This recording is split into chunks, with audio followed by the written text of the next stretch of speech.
Hello guys, இன்னைக்கு சண்டேவாக இருக்கிறனால சண்டேவை vibe பண்ணுற மாதிரி ஒரு சாங் தான் பாடியிருக்கிறேன். இந்த பாட்டு பார்த்தீங்கன்னா குடிகாரிலிருந்து குல்பிஎஸ்காரன் வரைக்கும் பிடிக்காத ஆளே கிடையாது.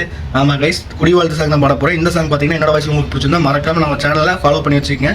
இந்த பாட்டுக்கு ஒரு லைக்கும் தட்டி விட்டுருங்க. ஓகே.